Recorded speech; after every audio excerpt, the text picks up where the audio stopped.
តើការដែលនិយាយអំពីខ្លួនយើងអត់បានត្រៀមខ្លួនដើម្បីទប់ទល់ជាមួយប្រចាំមិត្តដែលជាប្រទេសជិតខាងដែលគេកាន់តែខ្លាំងទៅដោយសារតែយើងជិះសេះលែងដៃនាំគ្នាតែស្គរតាមគ្នាសរសើរឲ្យស្លាប់តែមិនចេះបង្អាប់ឲ្យរស់ហើយដល់តែពេលគេពិនិត្យទៅគេនិយាយបញ្យល់ថាយើងធ្វើដូច្នេះគឺយើងស្លាប់ហើយស្លាប់ទាំងជាតិស្លាប់ទាំងអ្នកដឹកនាំស្លាប់ទាំងអស់គ្នាតើគំនិតដែលនិយាយបែបនេះគឺជាការក្បត់ជាតិគឺជាការបំផ្លាញជាតិគឺជាការរកគួនបំផ្លាញសេចក្តីសុខរបស់ប្រជាពលរដ្ឋតែការនិយាយ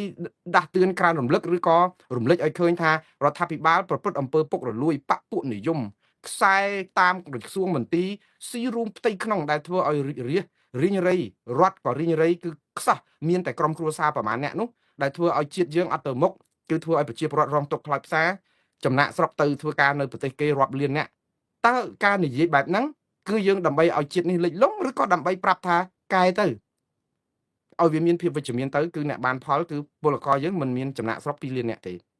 មកធ្វើការនៅជុំគ្រួសារជាមួយបងប្អូនយើងតើអ្នកដែលគេនិយាយបែបហ្នឹងអំពីទង្វើខុសឆ្គងរបស់ខ្លួនគឺជាអំពើក្បត់ជាតិការនិយាយអំពីបញ្ហាឧទាហរណ៍ចំនួនព្រំដែនថៃយើងដឹងហើយថាថៃខូចតាំងពីដើមទីមកថៃមានមហិច្ឆតា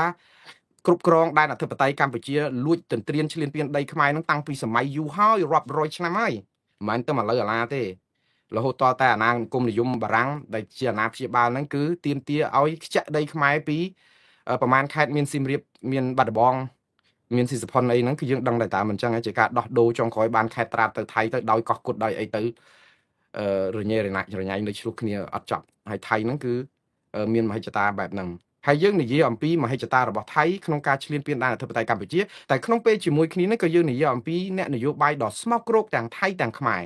ដែលមែនតើនយោបាយការទូតមួយចំនួនគឺយើងដឹងថាថៃខូចមែនក៏ប៉ុន្តែយើងឲ្យដងដៅទៅថៃនៅក្នុងករណីថាថៃខូចអត់មានលេសអីរករឿងខ្មែរបានយើងអត់បានគ្រប់គ្រងដែនអធិបតេយ្យរបស់យើងឲ្យរួចផុតពីអាតំបន់បនកាស៊ីណូឆបបោកអនឡាញឧទាហរណ៍នៅជាប់ព្រំដែនថៃដូចនៅច្រកអានសេះឬក៏អូស្មាច់ឬក៏ថ្មដាអីចឹងទៅដែលធ្វើឲ្យថៃយកឱកាសហ្នឹងថាអាឆបបោកអនឡាញហ្នឹងគឺជាប្រភពដែលនាំឲ្យថៃបាត់បង់ឬក៏មានបញ្ហាស្រុកទេសគេចោតប្រកាន់ចឹងទៅគឺវាយប្រហារកំតិចអាតំបន់ទាំងអស់នោះបានជាឈ្នួននៅក្នុងការឈ្នន់ដើម្បីឲ្យធ្វើសង្គ្រាមជាមួយខ្មែរក្នុងពេលជាមួយគ្នាហ្នឹងយើងតែឲ្យហេតុផលដល់ថៃទៀតគឺសុកយើងចាញ់ខ្សែអត្តសម្លេងអ្នកស្រីបឋមឋានធ្វើឲ្យក្រុមគ្រួសារឬក៏អ្នកស្រីបឋមឋានបាត់ពីតំណែងជានាយករដ្ឋមន្ត្រីហើយទៅក៏គេលោកថៃស៊ីនក៏មានបញ្ហាទៀតធ្វើឲ្យថៃចាប់ផ្ដើមមួម៉ៅក្រៅកាហាយជាមួយខ្មែររកលេសដើម្បីពង្រឹងសាមគ្គីជាតិថៃវាយបកខ្មែរវិញកុំឲ្យខ្មែរយើងមើលងាយគេថាអ្នកនយោបាយខ្មែរអាចកកកកាយបញ្ហានយោបាយជាតិថៃតែតាមការពិតអារឿងកកកកាយនយោបាយជាតិដទៃទៀតនេះតាមយើងជាសមាជិកអាស៊ានយើងអត់អាចប៉ះបានផងទេព្រោះធម្មនុញ្ញអាស៊ានបានចែងហើយប៉ុន្តែយើងធ្វើដល់តែពេលគេនិយាយអំពីបញ្ហាហ្នឹងយើងថាយើងក្បត់ជាតិប៉ុន្តែអង្គហេតុគឺវានៅហ្នឹងការពិតគឺវាចឹងហើយទេតើតើនឹងរឿងថៃវាយខ្មែរតែហ៊ានថៃរុលចូលគ្រប់ទីកន្លែងតែហ៊ានខ្មែរអត់អាចនឹងតតាំងគេទេដោយសារថ្នាក់ដឹកនាំថាឲ្យអត់ធ្មត់អីអញ្ចឹងទៅយើងទៅសញ្ញេចុះហត្ថលេខាឲ្យគេគ្រប់គ្រងដីនៅណានៅហ្នឹងហើយទៅយើងទៅប្រាប់គេថាយើងអត់ទទួលស្គាល់ហើយថៃគឺយើងចរចាជាមួយថៃបិទផ្លូវចរចាហើយទៅយើងណែនាំឲ្យប្តឹងទៅថៃទៅតុលាការយុត្តិធម៌អន្តរជាតិនិងព្រំដែនអន្តរជាតិដើម្បីឲ្យថៃទទួលខុសត្រូវចំពោះអ្វីដែលខាតបង់របស់កម្ពុជាក្នុងការឈ្លានពានកម្ពុជាខ្ចាក់ដីខ្មែរឲ្យខ្មែរវិញហើយសងការខូចខាតសពបែបយ៉ាងដែលមានតែយន្តការតុលាការយុត្តិធម៌អន្តរជាតិនិងព្រំដែនអន្តរជាតិតែចោតយើងផ្សាយបែបនេះថាជាជនក្បត់ជាតិដោយសារតែយើងផ្សាយកាន់ជើងថៃប្តឹងថៃដើម្បីបានដីខ្មែរមកឲ្យខ្មែរវិញដែលយើងធ្លាប់សពថ្ងៃធ្វើហ្នឹងឲ្យបាត់ដីខ្មែរទេនេះព្រោះទៅជាយើងអាអ្នកដែលធ្វើឲ្យបាត់ដីខ្មែរអត់ក្បត់ជាតិវាទៅជាអ្នកដែលខំប្រឹងទាញដីខ្មែរយកមកឲ្យខ្មែរវិញវាទៅជាក្បត់ជាតិទៅវិញហ្នឹងរឿងដែលរបបកុម្មុយនីសគេធ្វើអញ្ចឹងបងប្អូនកុម្មុយនីសគឺគេធ្វើអញ្ចឹងគឺគេធ្វើឲ្យយើងឃើញថា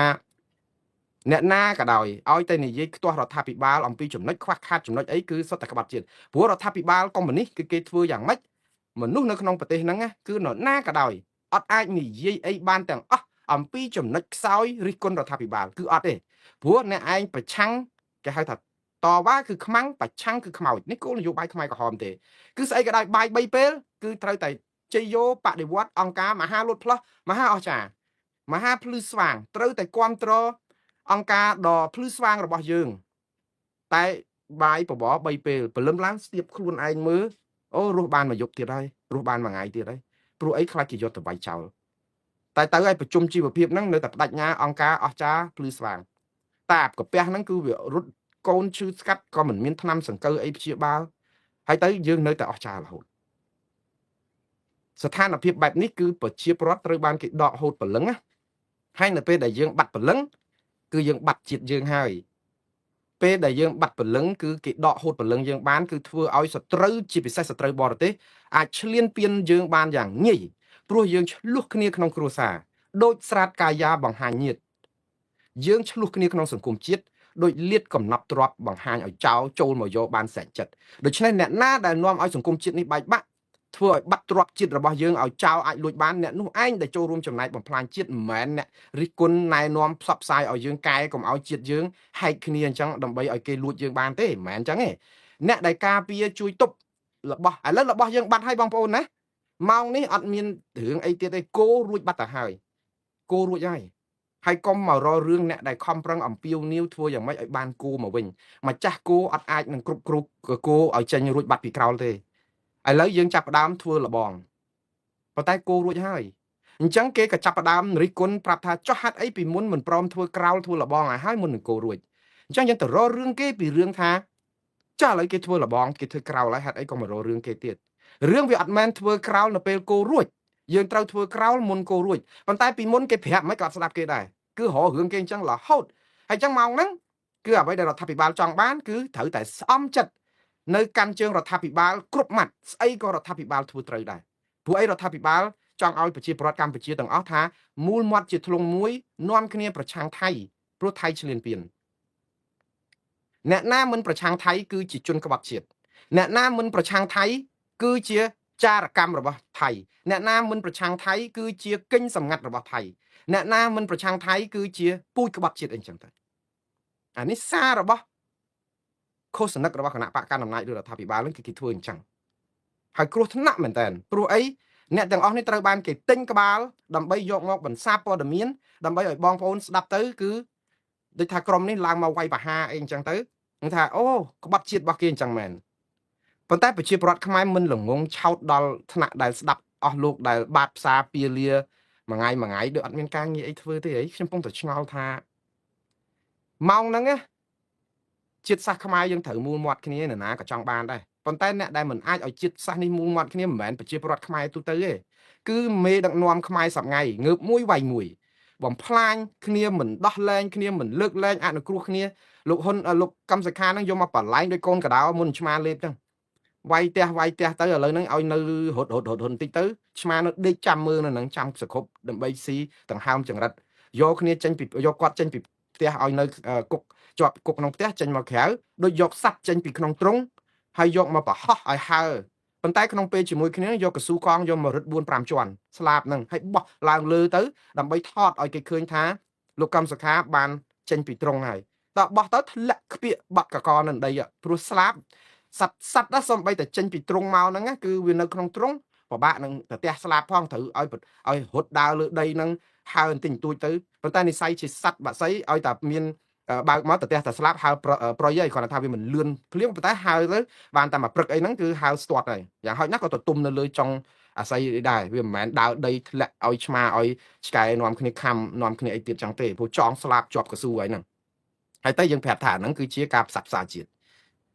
យកចេញពីគុកយកសัตว์ពីក្នុងទ្រុងយកមកចងកស៊ូហើយប្រឡែងឲ្យហើហើយទៅយើងប្រាប់ថានេះគឺជាចិត្តធម៌របស់ថ្នាក់ដឹកនាំហើយដល់គេនិយាយថាគេហ្នឹងក្បត់ជាតិដល់គេនិយាយថាគេហ្នឹងធ្វើអីក៏តាមមិនត្រូវស្អីក៏ទៅតែខ្ញុំឆ្ងល់អញ្ចេះចុះបើអស់លើកខ្លាចគេទៅហ្នឹងហេតុអីក៏យើងធ្វើឲ្យគេទៅ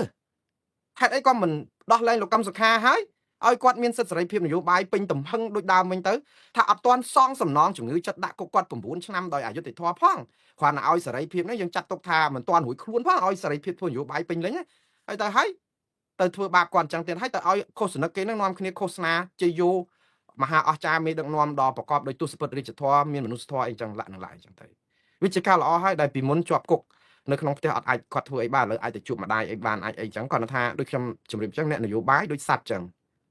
ត្រូវមានស្លាបតែបើយើងកាត់ស្លាបរបស់សัตว์តើសัตว์នឹងវាទៅជាស្អីទៅវិញណាឲ្យវាហែលទឹកឬក៏ឲ្យដើរដីអញ្ចឹងវាបាត់ខ្លឹមនៃពាក្យថាសัตว์បាក់សីទៅហើយសัตว์ស្លាបព្រោះមានស្លាបដើម្បីហោះហើរអ្នកនយោបាយអត់ឲ្យធ្វើនយោបាយនឹងធ្វើអីវិញ ព្រោះគាត់ខំប្រឹងធ្វើទុក្ខកិរិយា9ឆ្នាំហើយដល់ពេលលទ្ធផលមកចេញមកគឺដូចបើដឹងចឹងដែរតវ៉ាឬក៏ចាក់ចេញពីប្រទេសកម្ពុជាទៅនៅស្រុកក្រៅទៅក៏អាចនិយាយបានអីខ្លះដែរជាជាងនៅក្នុងគុក9ឆ្នាំហើយដល់ពេលមកធ្វើបាបគាត់អញ្ចឹងឯងវិញហើយទៅអ្នកណានិយាយអីប៉ះពាល់អីបន្តិចថាគេនឹងទៅទៀតតែខ្លួនឯងធ្វើឲ្យគេទៅអញ្ចឹងតែរហូតអត់ព្រមកែ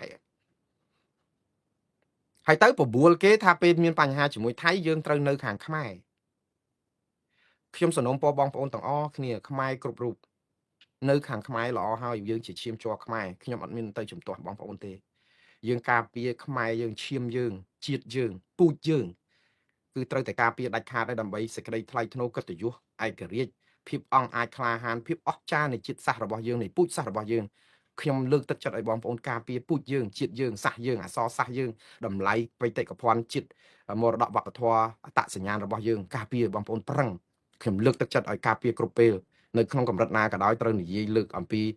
វប្បធម៌ខ្មែរល្អផូរផង់ប្រាសាទអង្គរវត្តដ៏បវររុងរឿងទឹកដីដ៏អច្ឆរិយៈរបស់យើងប្រជាពលរដ្ឋមានស្នាមញញឹមទោះបីជាមានទុកសោកយ៉ាងណាក៏ជាប្រជាពលរដ្ឋដែលមានស្នាមញញឹមពព្រាយខ្លាំងជាងគេនៅលើពិភពលោកហើយអានេះគឺជាការគួរលើកតសារឲ្យតម្លៃជាតិយើងក៏ប៉ុន្តែបងប្អូនត្រូវចែកឲ្យដាច់រវាងក្រូចនិងប៉មព្រោះក្រូចនិងប៉មវារៀងមូលលលងដូចគ្នាប៉ុន្តែសារធាតុនៃក្រូចគឺវាមានខ្លែបវាមានកពឹសវាមានអីអត់ដូចប៉មទេប៉មគឺវាមានជាតិស្ពតជាតិសាច់ជាតិស្អីផ្សេងទៀតដែលនិយាយទៅមើលទៅវាជាផ្លែឈើតែអត់ដូចគ្នាទេអត់អាចដាក់លាយគ្នាបានទេចង់និយាយថាយើងស្រឡាញ់ខ្មែរយើងគាំទ្រខ្មែរប៉ុន្តែយើងអត់អាចនឹងស្រឡាញ់ខ្មែរគាំទ្រខ្មែរនៅខាងខ្មែរនៅពេលដែលខ្មែរដែលជាក្រុមអ្នកដឹកនាំនឹងធ្វើឲ្យខ្មែរបាត់អាព្រលឹងជាតិនឹងទេយើងពេលដែលតតាំងជាមួយនឹងថ្នាក់ដឹកនាំដើម្បីឲ្យគាត់ផ្លាស់ប្ដូររបៀបដឹកនាំដើម្បីឲ្យមានប្រជាធិបតេយ្យដើម្បីឲ្យខ្មែរសាមគ្គីគ្នាដើម្បីកុំឲ្យងើបមួយវាយមួយដើម្បីបំបត្តិអំពើពុករលួយដើម្បីខ្លាំងខាងសេដ្ឋកិច្ចដើម្បីយោធាយើងរីកចម្រើនដើម្បីវិស័យអប់រំយើងល្អបរិស្ថានយើងល្អកុំលក់បឹងបួលុបខ្ទេចខ្ទីលុបគ្មានសល់លក់ខ្ទេចខ្ទីរ៉ែអីចឹងដើម្បីឲ្យកូនចៅជំនាន់ក្រោយសល់គេមរតកធនធានធម្មជាតិហ្នឹងឲ្យយើងខ្លាំងអាចទប់ជាមួយនឹងសត្រូវឈ្លានពានបានហើយបើយើងមិនអាចធ្វើដូច្នេះបានគឺយើងទុនខ្សោយឲ្យនឹងបរទេសឈ្លានពានយើងបានដោយងាយដោយសារតែវិស័យការពារជាតិយើងធូររលុងប្រជាពលរដ្ឋយើងបែកខ្ញែកគ្នាយើងអត់អាចនៅខាងកម្ពុជានៅក្នុងន័យខាងផ្នែកខាងដឹកនាំនយោបាយយើងនៅខាងខ្មែរតែយើងមិននៅខាងនយោបាយខ្មែរដែលបំផ្លាញគ្នាដែលធ្វើឲ្យខ្មែរចុះខ្សោយទេយើងត្រូវនិយាយរិះគន់ស្ថាបនាដើម្បីឲ្យគាត់កែឲ្យធ្វើម៉េចកុំឲ្យរឿងដដែលនឹងកើតឡើងនិស្សិតបញ្ញវន្តបណ្ឌិតគឺអញ្ចឹងជួយកែគ្នាដើម្បីកុំឲ្យគាត់ធ្លាក់ទឹក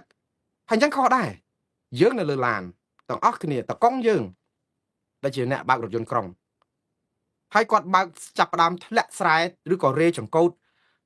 អញ្ចឹងយើងជាអ្នកដំណើរទាំងអស់យើងត្រូវតែអង្គុយស្ងៀមមិនអាចរិះគន់តកង់បានទេព្រោះទុកឲ្យគាត់បើក